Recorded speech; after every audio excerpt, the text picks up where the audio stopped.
Hey everyone, just checking in.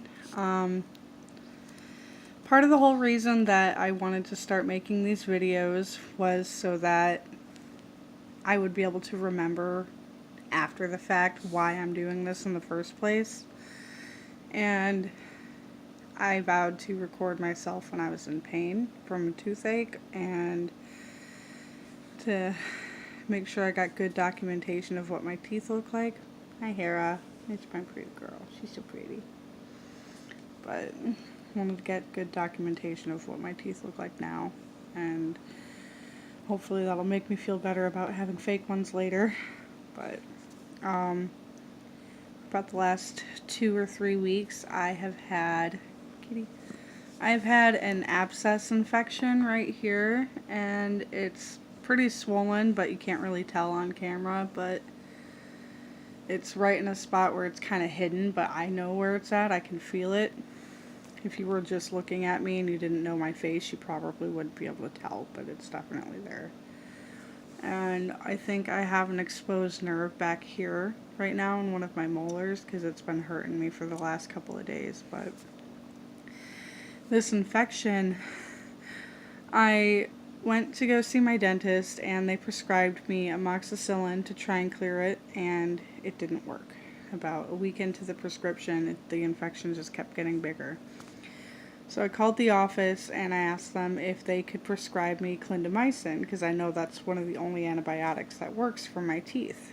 And it's always been that way. I even told them that the first time around, but you know, what are you going to do? So I was on the clindamycin for about a week and a half, and the prescription just stopped like literally the day before yesterday, and it's coming back. So it's pretty chronic. It's not as painful as it was before, but it still hurts. Especially when I try to open my mouth too wide or when I try to eat anything. And it's not fun. I wanted to make sure I had this all documented. I have been taking some ibuprofen 6s that I had left over from the last time I had tooth problems because I like to save my meds if I don't need them. And those are helping me, but only for like maybe an hour or two at a time. And I don't want to like go overboard on how much I'm going to take. So I'm going to have to call my dentist again tomorrow and see if they can send in another prescription for clindamycin. I'll probably see if they can just have me on that for like the duration of my waiting period until E-Day, my extraction date. That's what E-Day means for those of you who didn't know. But yeah, it's not fun. In my last video I said that I had gotten a haircut, but you couldn't really tell because my bangs are all swept to the side, but this is what I look like now. So, and my cats are still running amok in my home like they always do. Hair is annoying, but she's my baby, and my Kraken is sleeping on the couch. He's a sweet boy. He's my fat kitty. But I've noticed after joining a couple of support groups on Facebook that there are actually a lot of young people who have to get dentures for one reason or another. And I want to kind of dispel some common myths that there are about people who get dentures at a young age or people who get dentures, period. And a lot of people assume that if you have bad teeth when you're young, it means either A, you didn't take care of them properly growing up, or B, you're a drug addict.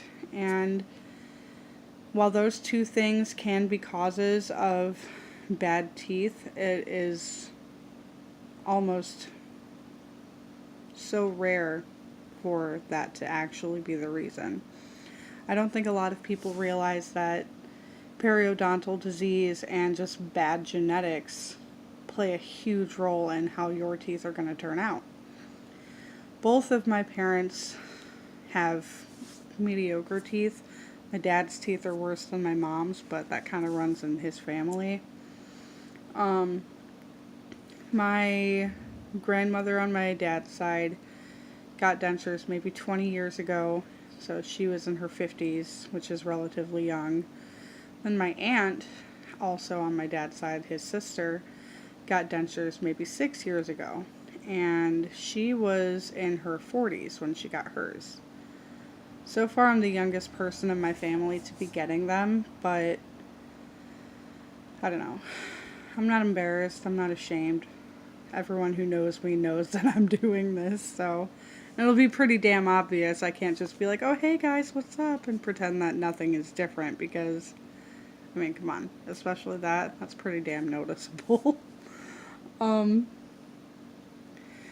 On my mom's side of the family, I think it's just my one aunt who has dentures, but they've all had braces and like extensive dental work for cosmetic purposes mostly, but they've all had it. And I was the one unlucky child out of the four of us to be blessed with the terrible teeth gene. All of my siblings have perfect teeth, they're beautiful, and we all took care of them the same, but, you know, I guess one of us had to do it. I'm kind of glad it's me because the rest of them are kind of wimps when it comes to pain. I've got a pretty high pain tolerance, but I don't really know why. I just meh. But yeah, like I said, if you see somebody, especially a young person who has bad teeth, please don't make assumptions that they're on drugs or that they don't practice good oral hygiene, because you don't know. You never know. I mean, it could be true, but I want to say like 8 times out of 10 that's not the truth. I was on my Facebook a couple of days ago, and there was this group where they were talking about kids, little kids like 3-4 years old, who have to have teeth pulled and get caps and root canals, and I was shocked by how many people were sitting there actually getting mad about the fact that a little kid has to have all this dental work because they think that the parents neglected to take care of their kids' teeth, or that they were just bad parents by not teaching them proper oral hygiene. And the girl who made the post was talking about, oh, well, I've known this girl for years and she has bad teeth. She obviously doesn't care about oral hygiene. And I'm like, alright. First things first, if a person that young, we're talking like my age, 24, 25 years old, has bad teeth, it's more than likely just bad genetics, because it takes a long time for teeth to fall apart. Now, talking about a 3 and 4-year-old having really bad teeth, even if you weren't taking proper care of a child's teeth, they would not be breaking down by that age. It would take up to 8, 9, 10 years for the teeth to really start showing signs of neglect. So, unfortunately, it seems the bad genetics happened a little early in that kid's case. Luckily, they're only baby teeth, but chances are this kid's going to be dealing with this stuff for the rest of their life, like me. I'm going to say I had root canals on my baby teeth. I had silver caps, which was, I thought it was cool back then, but you know. But I had silver caps, and I wanted to get braces because I wanted to correct my crooked teeth, but my father's medical insurance through his job did not cover braces, and a lot of insurances still don't because it's considered cosmetic, which is really stupid. But they could not afford to pay out of pocket to get me braces, so I just went without, and I've had bad teeth forever.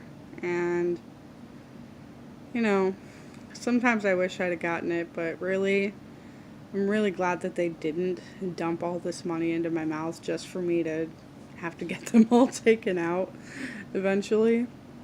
So, it's kind of like they knew. Or maybe they didn't, who knows. But I'm glad they didn't do it. Would have saved me a lot of bullying, but I'm better for it, you know? Makes me more compassionate and understanding for people in my situation. And on my last video, I had gotten a comment asking why I was going to be waiting so long between my impressions and getting my surgery. And I honestly have no idea how long it's going to take. My impressions are scheduled for the 28th of this month, so not far away at all.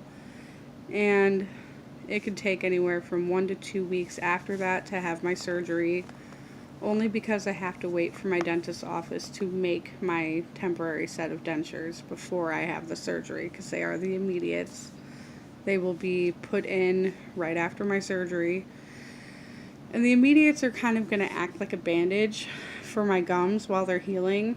Like, I'm assuming I'm still going to get stitches to close up the sockets, but from what I've read and researched, the dentures kind of help keep the clots in place and helps prevent dry socket, which is something I'm worried about because I'm a vapor. I quit smoking a year and a half ago, though, so there's that. But I'm slowly getting more and more nervous as the day approaches, but I'm not going to back out. I've already made it this far. I've got the insurance approval. I've got approval for time off work. And honestly, I'm just sick of looking at this when I smile.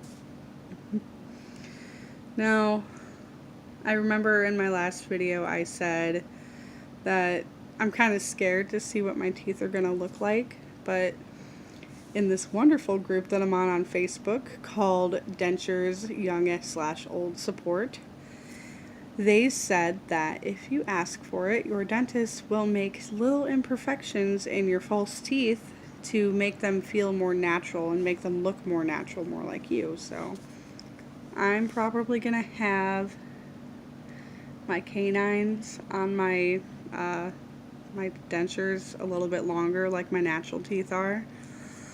And maybe when I get my permanent set, I might get a little bit of a gap between the two front teeth, but I'm not going to do it on my temporaries because I want to see and experience what perfect teeth are going to look like on me first. And if I decide I don't like it, I can always get the gap on my permanent set 6 months down the road.